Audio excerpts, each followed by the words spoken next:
Pangulong Bongbong Marcos, nilabas na ang bangis. Sinampulan ang pinakamayamang undersecretary sa Pilipinas. Halika, atin itong pag-usapan. We already have some names that are coming up that will be, first of all, corporations that mga contractor na talagang kitang-kita na hindi magandang trabaho nila. Bago natin ipagpatuloy, kaibigan, siya nga pala ang Great Controversy, na isa sa mga pinaka-kontrobersyal na libro dahil tumutukoy ito sa mga propesiya sa libro ng Daniel at Revelation na nagaganap na sa panahon natin ngayon. Bago ang pagdating ng ating Panginoong Diyos ay pinamimigay na namin ng libre sa pamamagitan ng PDF. At ito ay nasa limited lamang na panahon, kaya i-click mo sa description sa baba upang ma-avail mo, kaibigan, ang napaka-importanteng libro ito na magbubukas sa iyo sa mas maliwanag mong hinaharap. Purihin ang ating Panginoong Diyos at tayo magpatuloy. May nasampulan. Nilabas na ni Pangulong Bongbong Marcos ang bangis. Yusek na pinakamayaman, sinibak dahil sa lihim na itinatago. Akala natin nakita na natin ang lahat tuwing may issue sa gobyerno. Sanay na tayong nagkakandawala. Investigasyon dito, press release doon. Pero nitong linggo may kakaibang nangyari. Tahimik pero malupit. Hindi pa man nag-iingay ang media, may isang makapangyarihang opisyal ang biglang nawala sa eksena. Ang tanong, bakit? Isang maikling pahayag mula kay Senator Erwin Tulfo ang nagbukas ng pintuan sa isang lihim na tila matagal nang ikinukubli. Narilib po yung isang Yusek, yung pinakamayamang Yusek sa buong mundo Bulalas pa ni Tulfo. Walang pangalan, walang detalye, pero sapat na para kumulo ang chismis sa social media. Yusek, mayaman, sinibak. Pero hindi basta-basta yaman ito. Hindi yung tipong galing sa negosyo o mana, kundi yaman na di may paliwanag. At dahil doon, tinanggal mismo ni Pangulong Bongbong Marcos. Pero teka, may mas malalim pa pala. Ang tinutukoy ng opisyal ay konektado sa Department of Public Works and Highways o DPWH, isa sa pinakamakapangyarihang ahensya pagdating sa infrastructure projects sa bansa.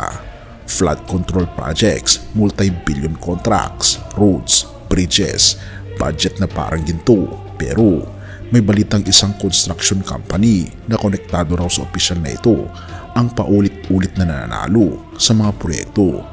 Kung iisipin mo, para bang ginawang family business ang kaban ng bayan. Therefore, hindi na nakapagtataka kung bakit tila super yaman siya sa loob lamang ng ilang taon. Ngunit habang ang iba'y abala sa pagprotekta sa kanilang teritoryo, si Pangulong Bongbong Marcos tahimik lang, walang papugi, walang papreskon, sinibak, tahimik, matindi. Pero bakit ngayon lang? Ayon sa insider info ni Tulfo, matagal nang tinitignan ng palasyo ang mga irregularidad sa flood control funds. Hindi lang DPWH ang nasa hot seat, pati mga politiko. At dito na papasok ang mas malaking plano. Alisin na ang kontrol ng mga mambabata sa pondo ng flood control projects. Boom! Kung tutuusin, what this really means? Kung tutuusin, revolutionary ang galaw na ito. Bakit? Dahil matagal ng panahong ginagamit ang flood control bilang personal piggy bank ng mga nasa pwesto. Ilalagay ang pondo sa lugar na walang baha basta may boto. Ang tanong, totoo ba ito? But this time, ayon kay Tulfo, DPWH na ang bahalang magtakda kung saan dapat ang proyekto, hindi na ang politiko. Therefore, ang sinibak na undersecretary ay hindi lang warning, isa siyang halimbawa, isang simula ng gera laban sa institutionalized na korupsyon sa infrastructure spending. Hindi ito simpleng pagre-resign, hindi ito reform sa papel. Ang ginawa ni Marcos ay parang pinalo ang mesa. Walang salita pero malinaw ang mensahe. Hindi ako magdadalawang isip kahit gaano kakayaman, kahit gaano kakalapit. Habang ang iba'y nagsasabi ng transparency, siya mismo ang bumira. At sa pagkakabasag ng katahimikan ng palasyo, maraming natutulala.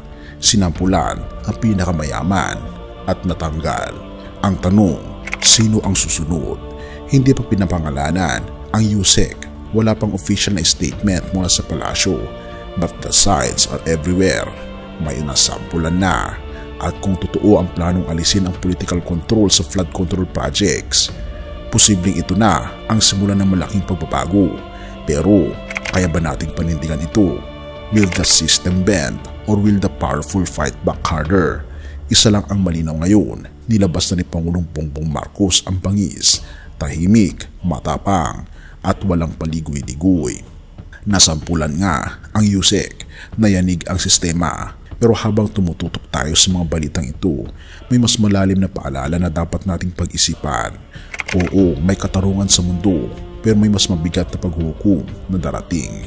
Dahil kung ang Pangulo ng Bansa kayang manita ng tiwalang lingkod bayan, paano pa kaya kung ang hari ng mga hari, ang ating Panginoon Hesus, ang hahatol? Hindi ito simpleng pagsibak, hindi lang tungkol sa flood control o proyekto. Ito ay tungkol sa buhay na walang hanggan, kaibigan, at ang desisyon ng bawat isa.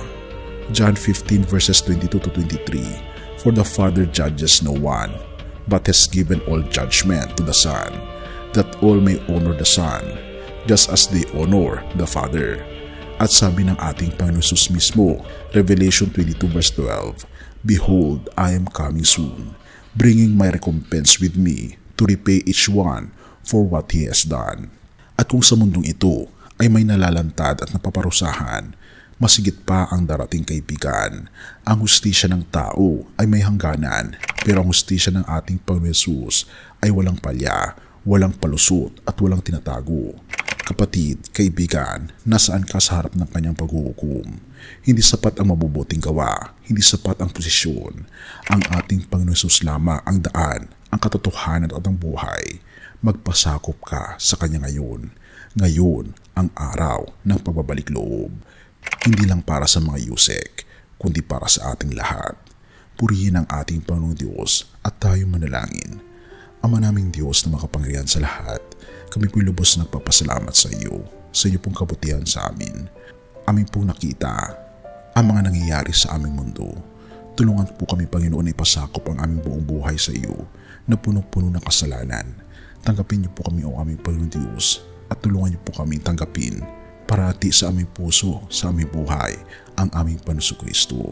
Salamat po, Panginoong Diyos, sa pagdinig ng aming panalangin, at salamat po sa pagtanggap sa amin bilang inyong mga anak, at patnubayan niyo po kami, at patawarin po kami sa lahat ng aming mga pagkukulang at pagkakasala, at salamat po sa pagdinig ng aming mga panalangin, sapagkat ito po ang aming samot hiling, sa matamis na pangalan ng aming Panginoon Hesus. Amen.